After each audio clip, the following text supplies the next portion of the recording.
You're listening to the Cyberwire Network, powered by N2K.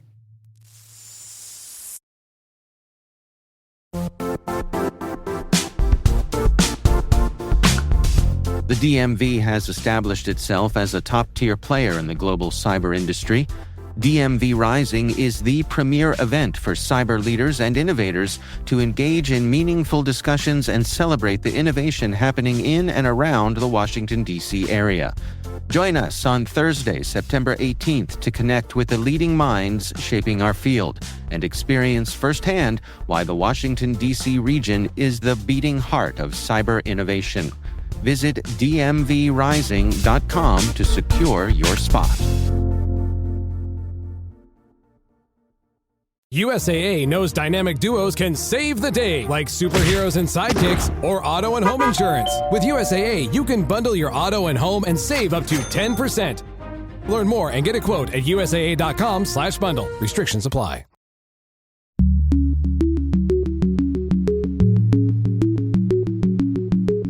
Hello, everyone, and welcome to Caveat, N2K Cyberwire's privacy surveillance law and policy podcast. I'm Dave Bittner, and joining me is my co-host Ben Yellen from the University of Maryland Center for Cyber Health and Hazard Strategies. Hey there, Ben. Hello, Dave. On today's show, Ben discusses a hack impacting the federal court system. I've got a look at a Michigan Supreme Court ruling on digital device phishing. And later in the show, Ben speaks with John Anthony Smith, founder and CSO at Phoenix 24. They're discussing law firms falling behind on recovery readiness amid a rise in human-operated attacks. While this show covers legal topics and Ben is a lawyer, the views expressed do not constitute legal advice. For official legal advice on any of the topics we cover, please contact your attorney. All right, Ben, we've got some interesting things to cover here. You want to take it from here for us? Sure. So usually we talk about how courts rule on cybersecurity issues. Yeah. We're kind of switching things around today, and we're going to talk about cybersecurity issues within our federal judiciary. We got this story from our friends over at Ars Technica. It's by Dan Gooden, and it's about a longtime not friend of the pod, but character in our pod. He's like the non-player character of the Caveat podcast, Senator Ron Wyden, who wrote a scathing letter to the Chief Justice of the Supreme Court, but really the intended audience was the federal judiciary, alleging negligence and incompetence following a recent hack. There was an article in Politico about 3 weeks ago talking about this major breach of the judiciary's electronic case filing system. The vulnerabilities that were exploited in this hack have been, or at least some people have been aware of them going back to 2020. And there are allegations that Russia was, quote, at least partially responsible for these attacks.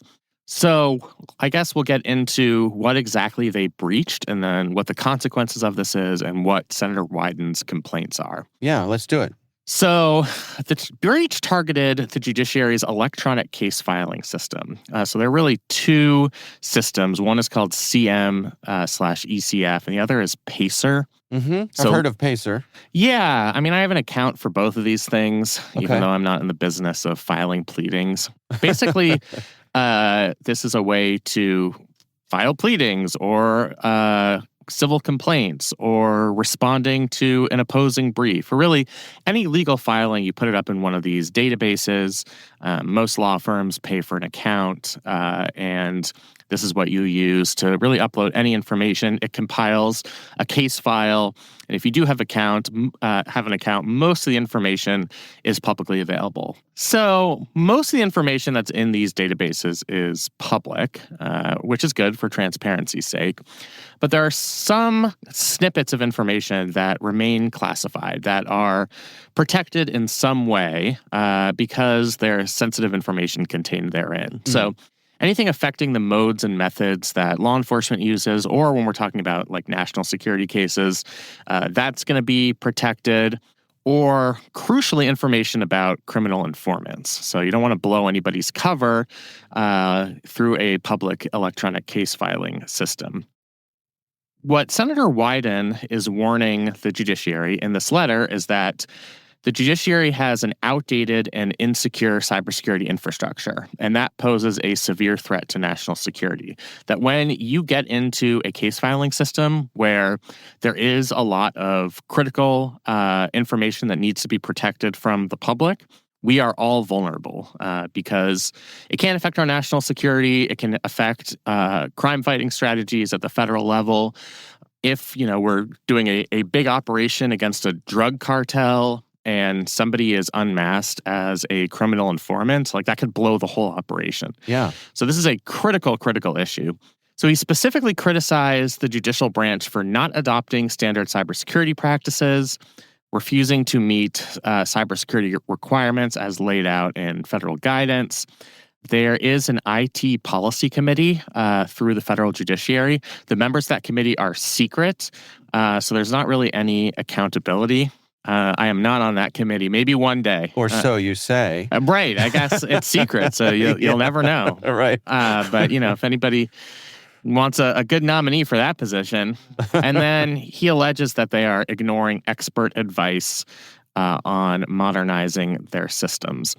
So his remedy here is that there should be an independent public review led by an entity like the National Academy of Sciences to figure out why the breaches are happening, what's going on with the software procurement process, and just a general critique that there's a lack of transparency here. There is no inspector general that's going over this information. There hasn't really been a groundswell of support among members of Congress to do any oversight on this. And even though there hasn't been like a major viewable consequence to this where somebody was unmasked and was killed, like we are close to a world in which something like that happens, and the judicial branch just needs to take cybersecurity more seriously. Is this a case of the age-old mismatch between the rate at which the federal government does things and the real world? I think that's exactly what it is. I think it's stasis. I don't think there's any member of the IT policy committee who's like, yeah, let's slow roll this. Right, we don't want to institute new cybersecurity practices. Right. Like, I think it's just they have other priorities. Lawyers, as I've learned through a decade of this work, aren't constantly thinking about cybersecurity threats. They have other things to think about. They think about cybersecurity when something impacts them, when there's an attack that gets into their system. The thing is, we have already had this attack. We just didn't have transparency on it. We've known about at least this type of attack for over 5 years, at least according to Senator Wyden's letter, and I believe that he's done his due diligence on this. The judicial branch hasn't really done anything about it, either to improve transparency or to actually fix the problem. And we're just leaving ourselves vulnerable to it. So yeah, I don't think it's any purposeful mischief on behalf of the judiciary or their IT policy committee. I just think it's stasis and being focused on the content of their work and not these threats that might seem very abstract to them if they're not kind of in this game. Well, give me a little, Schoolhouse Rock parts of the government update. You're not going to make me sing, are you? No, I'm not. I will spare our audience that. Thank you. But is Senator Wyden here is coming out swinging, claiming negligence and incompetence. He's not mincing words. Is this his part to play in terms of oversight of the judiciary? Absolutely. I mean, this is a classic role of Congress. Congress has a limited role in oversight of the judiciary. I mean, at least according to separation of powers, Congress is supposed to defer to judicial interpretations of laws. So the judicial branch is supposed to be the arbiter of what the law is. That goes back to Marbury versus Madison. Yeah. But there are other ways in which Congress can do oversight of the judicial branch on financial matters, on the size of various courts. Those are all things that are in the purview of Congress. Congress also does control the purse strings. So you've had a lot of quixotic proposals to zero out the funding for various courts that people don't like. And actually, like, it was done in the past. I think in the early 1800s, Congress, like, canceled a sitting of various court systems to prevent them from, I think it was the Supreme Court, to prevent them from coming to a decision on a particular matter. Wow. So, like, they do have that within their authority. I don't think that's going to be employed here. I don't think that's even the implication of Senator Wyden's letter. He is just one senator. He's in the minority. So I don't think this is going to lead to some type of immediate action, but it's certainly the proper role of Congress, especially when it really is in the public interest to improve the cybersecurity posture of these systems. Yeah, I mean, it reminds me, well, I guess my question is, I'm reminded of Voice of America and what we're going through with them right now, where they're congressionally mandated to exist and to spend the money that Congress has given them. And so Congress and Voice of America is kind of in a struggle with the executive branch, with the White House, over that. Is there a similar type of influence that Congress can have to say, we are providing the judiciary with funding to do this thing, and it is legislatively required that you do this thing? I mean, I think it's the same type of effort you would see with the Voice of America, but probably with the same results. Yeah. Which is that I don't think Voice of America has gone back out and started doing the same level of broadcasting that they did pre-January 2025. Right. So, yeah, I mean, I don't, like, Congress could pass a law mandating that the judiciary take cybersecurity more seriously, that they comply with mandatory cybersecurity standards, that there are regular audits, that they purchase cyber insurance. Like, they could do all of that. Yeah. Enforcement is very difficult when the agency that would compel, or not the agency, but the branch that would compel enforcement is the one that you're trying to regulate. It is a kind of a bizarre separation of powers issues. You know, I don't think beyond just the judiciary not having sufficient resources and being focused elsewhere and not having an organized IT group that's transparent.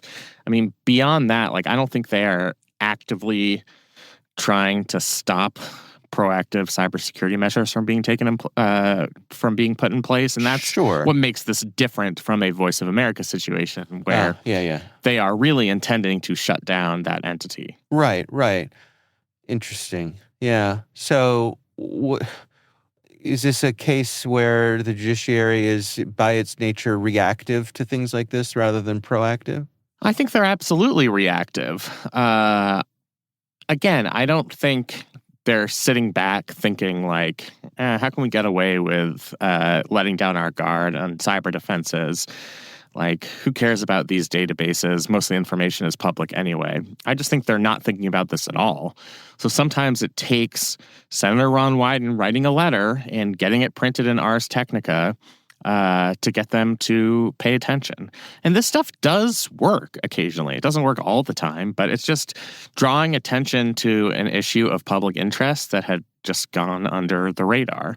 And I think what Senator Wyden was trying to accomplish is just to get the public, at least the people who care about this stuff, to understand what's going on and to understand the risks. And mission accomplished. I mean, Ars Technica picked this up. A lot of other sources picked this up. I know Politico has run articles on it, and that's really the most that he can do at this point. Right. When all else fails, shame. Shame. Absolutely. Shame can cause change. As long as the people you're trying to shame are not shameless. So occasionally you'll get Supreme Court justices who will testify annually in front of Congress during the appropriations process. And they are there not to answer questions about their decisions, although everybody always tries. It's like, Chief Justice Roberts, why did you rule the way that you did in Dobbs? And he's like, I'm only here to answer administrative questions about the court. But those hearings, that's where you could really ask about something like this. I see. You know, in terms of information security, speaking of Dobbs, like that was the most high-profile breach, right? Where a decision of the court was leaked to Politico prior to it being publicly released, and they never figured out how that happened. So they're not exactly winning any InfoSec contests already, but this just kind of adds fuel to that fire. Yeah. That's interesting because the question I was going to have for you is this one of those situations where something has to happen to them for them to take notice? But Dobbs, the video rental store thing, yeah. Well, right, the video rental store thing, yeah. But I mean, Dobbs certainly was high profile. That sort of leak. I mean, I guess you can make the argument, obviously, that it was the leak was strategic. If you we all have our own theories about it. That's right. That's right. All right. Well, we will have a link to the story in the show notes. We will be right back after this message from our sponsor.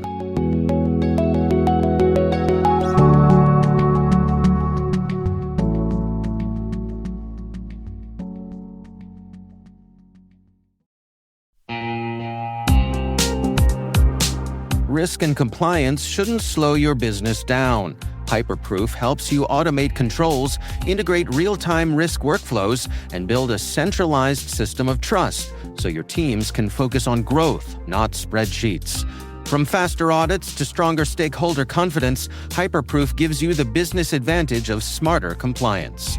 Visit www.hyperproof.io to see how leading teams are transforming their GRC programs.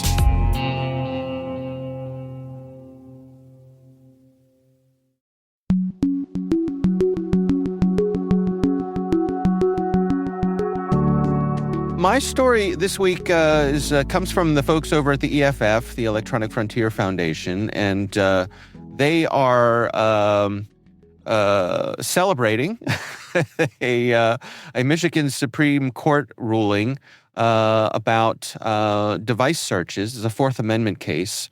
And the background here is the People versus Carson, which evidently involved a search warrant that authorized a broad search of a gentleman named Michael Carson's cell phone in connection with a theft. He was accused of stealing something from one of his neighbor's safes. And the search warrant allowed the police to access any and all data on the device. And so the EFF, along with the ACLU, filed an amicus brief urging the Michigan Supreme Court to enforce limits on digital search warrants, basically saying that these unbound warrants are too broad, that our cell phones contain too much stuff. Do I have that generally right, Ben? Yeah, absolutely. And this aligns with federal jurisprudence as well. Certainly going back to Riley versus California, which held that even subject to somebody's lawful arrest, you need a separate warrant to get into their cell phone, just because it does contain that wealth of information. And then, of course, Carpenter, which says that just kind of the depth and breadth of what you can figure out tracking somebody's device. That was about cell site location information that rises to a threshold where a proper search warrant is required. But yeah, I mean, here, this is really about particularity. I mean, that's one of the key features of the Fourth Amendment. It's why we have a Fourth Amendment. We've talked about this concept of general warrants and writs of assistance, where back in England, the king and his subjects would just be like, let's go into this person's house and see what we can find. Right. We have a warrant to go into his house to see if he's writing about instituting an insurrection, and if we happen to discover some other contraband, then good for us. And that was offensive to our founding fathers. Now, there's always the question of how does that apply in the digital age? And I think if you're trying to analogize the cell phone to things that existed when the Fourth Amendment was enacted, first of all, you're going to have a bad time doing that. But also, like, I do think it's analogous of like all of the things that are in somebody's home, a calendar, somebody's writings, somebody's record collection. Like, you can kind of analogize what's in a cell phone now compared to the sacred space of the 18th century, which was a person's home. Right. And I actually think that analogy is pretty compelling, which is why I think the Michigan Supreme Court decided the case this way, and why that kind of matches where jurisprudence is on this issue. Well, help me understand particularity when it comes to a physical search of someone's home. Because you hear these stories about, so they got a warrant, the police came, and they ransacked the place. Yeah. Now, sometimes it'll be like you have a warrant to search to see if somebody has drugs. Okay. So they'll go in and open up all of the drawers, or a warrant to see if there's any blood DNA in the vicinity. That meets the particularity requirement because it's describing the things to be seized and the general area to be searched. I see.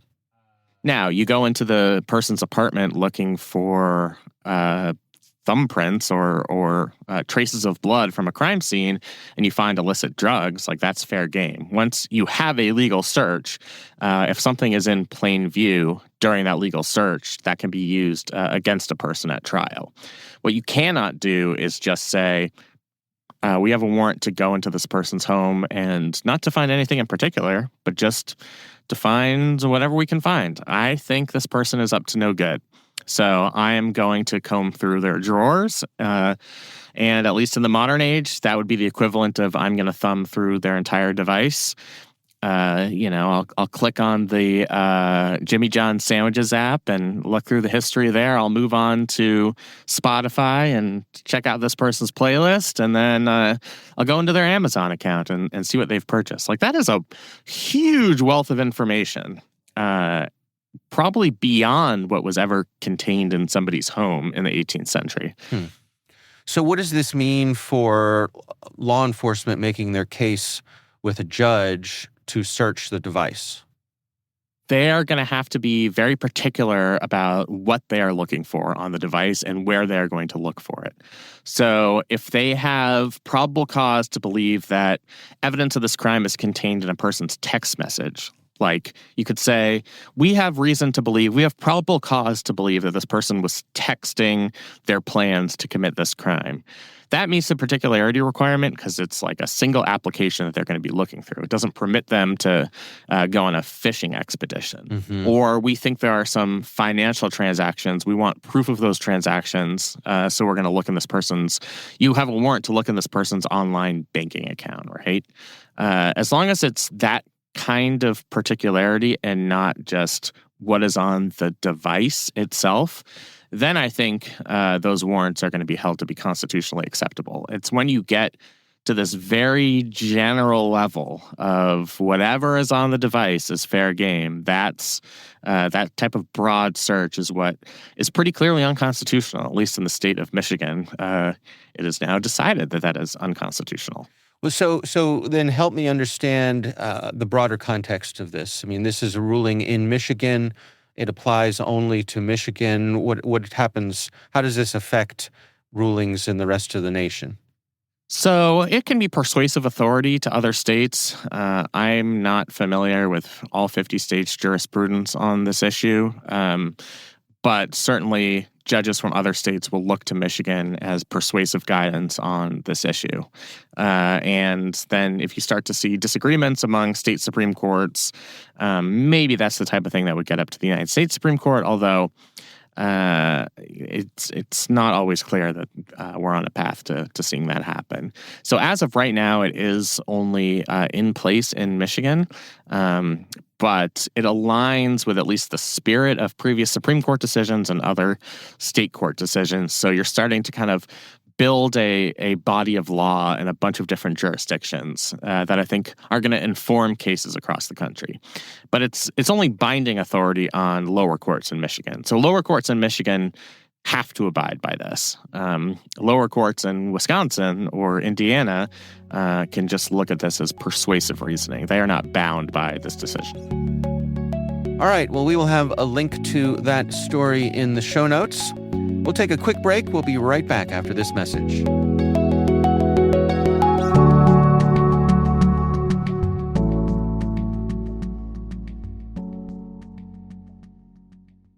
Does it ever feel like you're a marketing professional just speaking into the void? Well, with LinkedIn ads, you can know you're reaching the right decision makers. You can even target buyers by job title, industry, company, seniority, skills. Wait, did I say job title yet? Get started today and see how you can avoid the void and reach the right buyers with LinkedIn ads. We'll even give you a $100 credit on your next campaign. Get started at linkedin.com/results. Terms and conditions apply.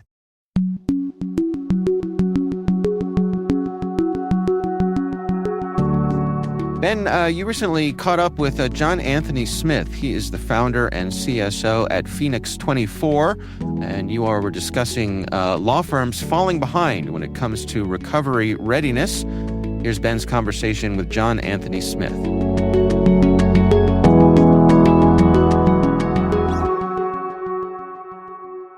Today we are joined by John Anthony Smith. He is with Phoenix 24, and they have just produced a cybersecurity research report entitled Security at Issue, State of Cybersecurity in Law Firms.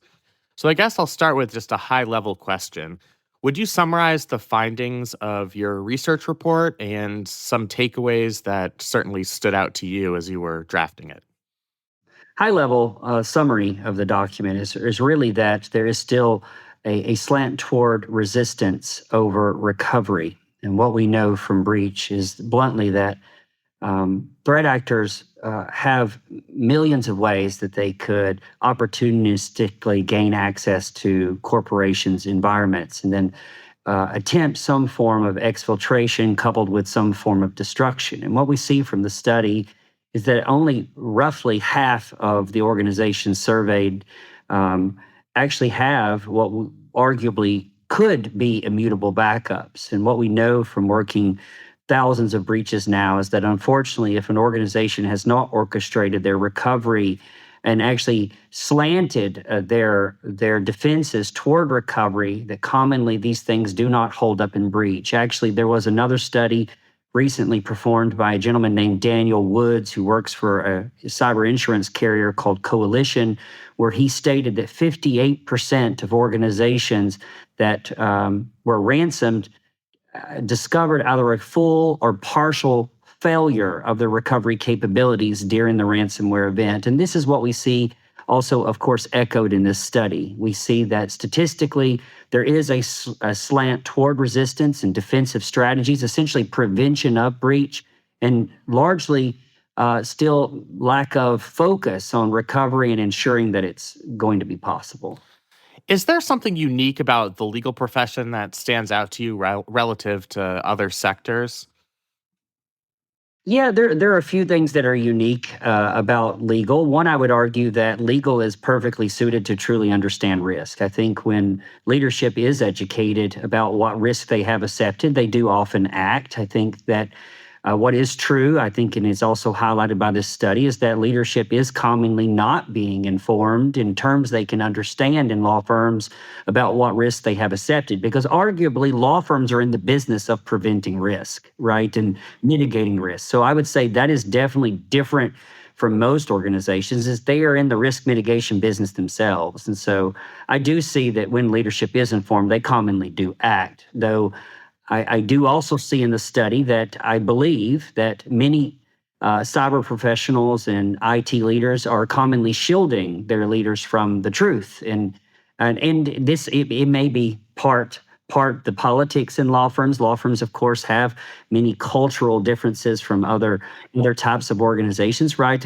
They have many owners, like law firms have many partners. And unfortunately, partners are commonly very busy, especially litigators, right? They are very busy. They're very stressed. They don't want interruptions to their life. And so often those interruptions are often translated to IT leaders as an unwillingness to act. I think it's just the messaging isn't commonly correct, and therefore they commonly don't understand it. Otherwise, they would act. So what's interesting to me about this study is there's a positive aspect to it. If we had looked at this in 2010 or 2015, then we would have seen user behavior issues. So people opening phishing emails, right? It seems like that culture has changed, and now the vulnerabilities are elsewhere. Do you think there was something that we've done in the past 10 years collectively that we could replicate in getting the culture to change as it relates to resilience and incident response? I think definitely, to your point, there is a positive aspect to the study. I think if you look at the callbacks to the original study that was conducted in 2023, you certainly see improvements in many metrics, right? Certainly the metrics around what law firms are concerned about. Obviously, phishing took the top spot, and then secondarily ransomware. I think it was tertiary was exfiltration, And then I think it was user behavior and also social engineering were the top 5, right? If you really look through that lens, what it says to me is that law firms are very concerned and very aware of what we call double extortion events, right? They are certainly aware, there's a great deal of awareness that they are a common and chosen target of threat actors, largely because of the secrets that they keep. And that those events do commonly involve double extortion, social engineering, phishing, right, and user behavior manipulation, right, to ultimately gain access and then attempt some form of lateral movement. So I would argue that the positives here is that certainly folks in this study are seemingly more aware of what's going on in the real world. Certainly, by all accounts, other metrics have improved as well, right? We do see more law firms that certainly have the capability of immutability. Of course, in the study, we can't determine if it's set up right, but they certainly have the capability. And also, we see that more law firms now consider their backup defenses as a top 3 security control. I think it was 27% was called out in the study as seeing as a backup and recovery capabilities as a top 3 security control. Certainly, it's not where we would like to see it. We would like to see recovery capabilities as being number 1. Do you think that just the resistance to doing things like tabletop exercises for cyber resilience, do you think that's primarily a monetary thing, or it's just law firms are busy and they're not going to prioritize taking a half day to do a tabletop exercise? Or is there something else that we're missing that maybe we can address to help change that culture? I think what was interesting about the study is if you look back at the 2023 report, is that it was very clear that law firms prioritize external influences for security improvements far above internal influences. And so what you saw in the study, and it was echoed this time, but it drastically improved, is that clients, insurance carriers, and now penetration tests strongly influence improvements. And so I would say to you that I think that it's very clear that they are now prioritizing penetration tests. Are penetration tests a great indicator of breach context and therefore better defense? I think, well, it depends on what you mean by the word penetration tests, right? Is it vulnerability scans, or is it truly trying to get around your defenses? And so I think that certainly more law firms are, to your point, doing tabletop exercises. You ask about that specifically.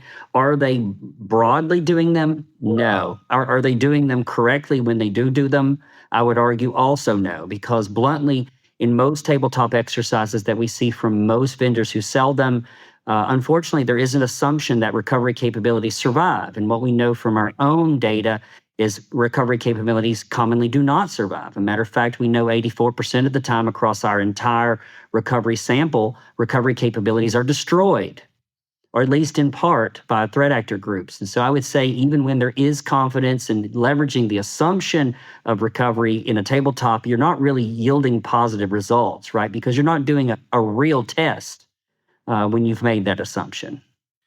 What role do you think cyber insurance plays in how law firms evaluate risk? So for companies that have approached or purchased cyber insurance, do you think that there can be kind of a effect where it's a security blanket and they think that they don't have to go through the back end and improve their resilience? Have you seen that in your study?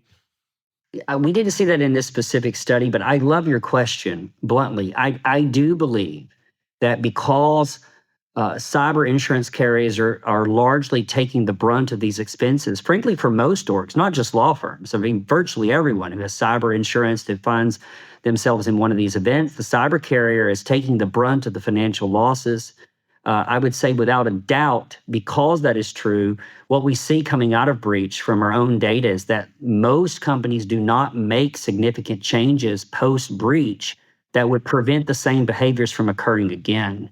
And so I would say certainly cyber insurance has a negative impact to positive change in that regard because they're not feeling the pain. And I do believe that companies really aren't going to change very much if they don't feel financial pain. And then secondly, I would also say is that with insurance as it relates to law firms,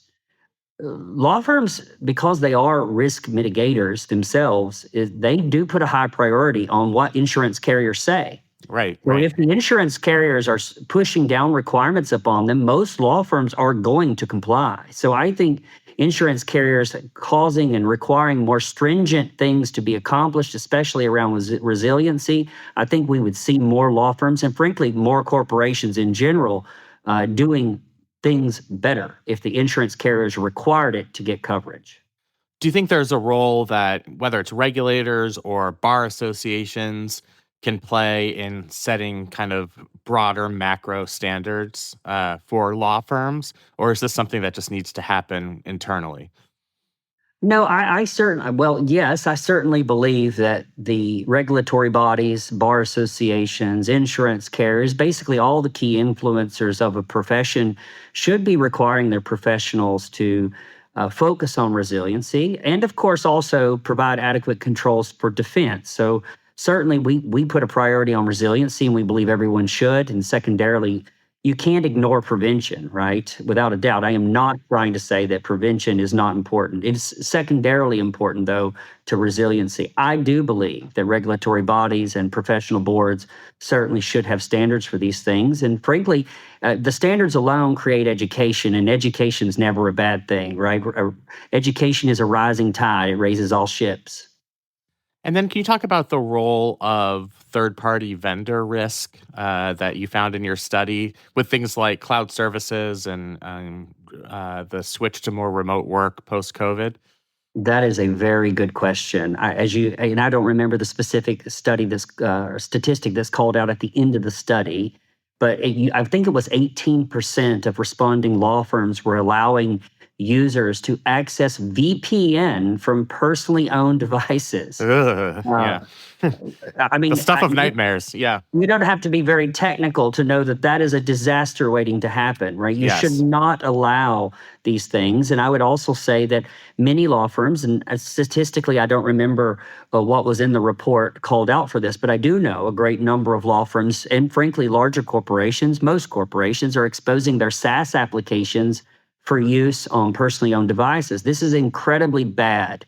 SaaS applications, VPNs, remote access platforms like Citrix and Azure Virtual Desktop and Horizon View, these things should not be exposed for use on non-corporately controlled devices because it causes password leakage, it causes data leakage, and frankly, it amplifies the risk to a great level, much greater level, that a threat actor is going to find a way to secure persistent access to an environment and ultimately try some form of destructive act.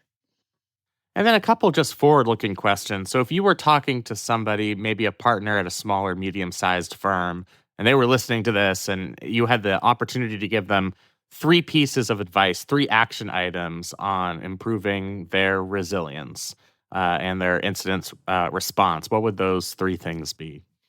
Firstly, it would be know your capability. You should assess your ability to recover, and you should be leveraging an organization that truly understands recovery from a non-product bias, more from an outcome bias, right? The outcome being that your recovery capability will survive, right? So firstly, you should assess it.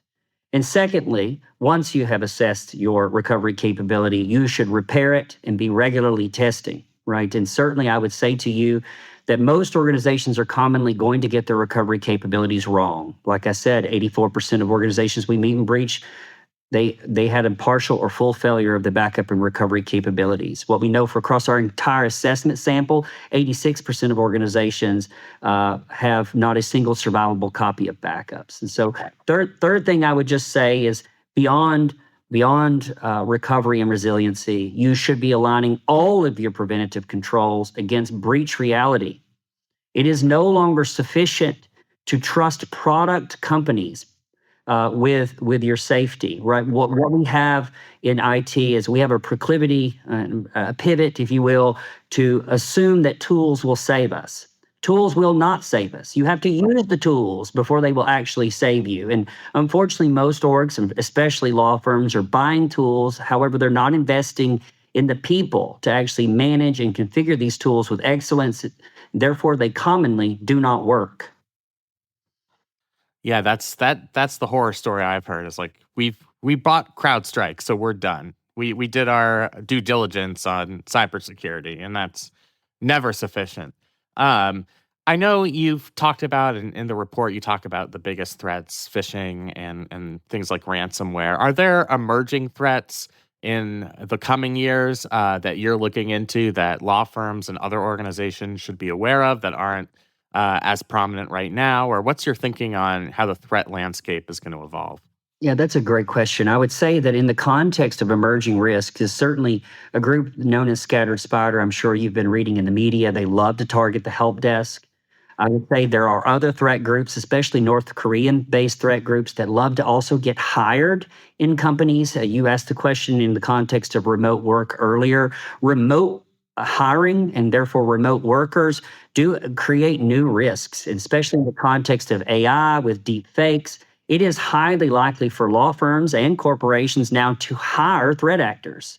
And there are a whole new host of controls that have to be thought through in most organizations about how you update your hiring processes to mitigate the risk of hiring a threat actor.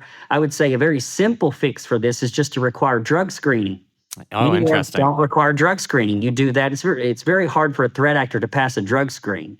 But secondarily, I would say on the help desk, many orgs, especially law firms, have not updated their identity verification processes at the help desk. Back to the point about a cultural problem in law firms, partners don't want to waste the seconds to go through an identity verification. Like I'm Mr. Partner number one biller, and therefore you should not waste my time to verify my identity. You should know my voice. But the problem is that voices can now be deep faked, right? I mean, you only need 30 seconds of audio to simulate someone's voice. Deep fakes are better than they've ever been and are more convincing. And you don't have to be a prominent person. As you said, like you could take a partner's 30-second clip from a deposition and that's all you need. And then you mentioned AI. I feel like every story right now is an AI story in one way or another. Are there AI tools that you've seen that might play a larger role in breach detection and response in the legal environment? Are you encouraging organizations to make use of those tools? Are they presenting unacceptable levels of risk? What are your thoughts on kind of AI-based tools?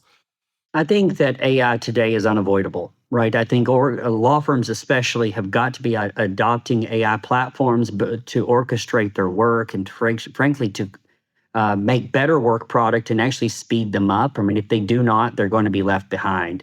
However, conversely, right, is that you have to do so cautiously, right? Without a doubt, these tools have the potential to break ethical walls, right? Expose data to people data shouldn't have been exposed to, therefore breaking contracts, breaking outside counsel guidelines, frankly, even breaking the law. So in the context of law firms, they need to proceed cautiously. I would say certainly innovations happening faster than the security technologies and methodologies around them are being developed. That is also true in cloud and SaaS, right? We see the same resiliency problems in those platforms because they develop faster than the technologies to protect them kept up.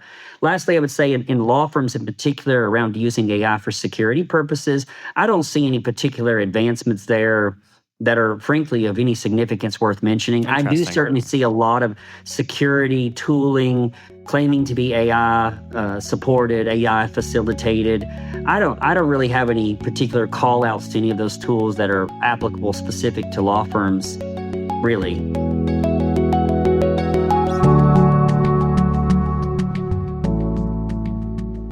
It's interesting stuff, Ben. I mean, it seems to me that law firms are kind of at the center of a lot of this stuff.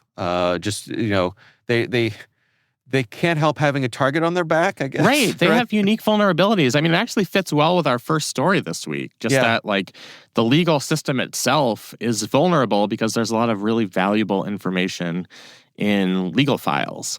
And it's pretty easy at this point to exploit in a bunch of circumstances. So I thought it was really an interesting conversation and fits well with what we talked about today. Yeah, for sure. Our thanks to John Anthony Smith. He is the founder and CSO at Phoenix 24. We do appreciate him taking the time for us.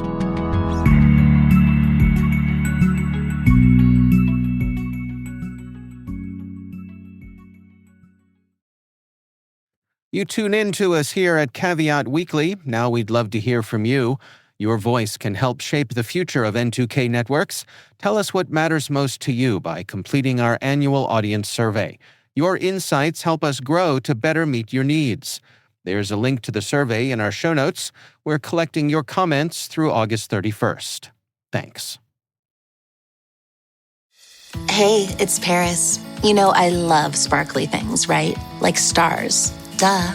And thanks to Hilton and AutoCamp, I just slept under them. Picture me, serving looks by the fire outside my luxurious Airstream, making s'mores with the kids, while a national park is our backdrop. The great outdoors meets Hilton hospitality. That's hot. Explore all the new ways to stay at Hilton.com. Hilton for the stay. And that is Caveat, brought to you by N2K Cyberwire. We'd love to know what you think of this podcast. Your feedback ensures we deliver the insights that keep you a step ahead in the rapidly changing world of cybersecurity. If you like our show, please share a rating and review in your favorite podcast app. Please also fill out the survey in the show notes or send an email to caveat@n2k.com. This episode is produced by Liz Stokes. Our executive producer is Jennifer Iben. The show is mixed by Trey Hester. Peter Kilpie is our publisher. I'm Dave Bittner. And I'm Ben Yellen. Thanks for listening.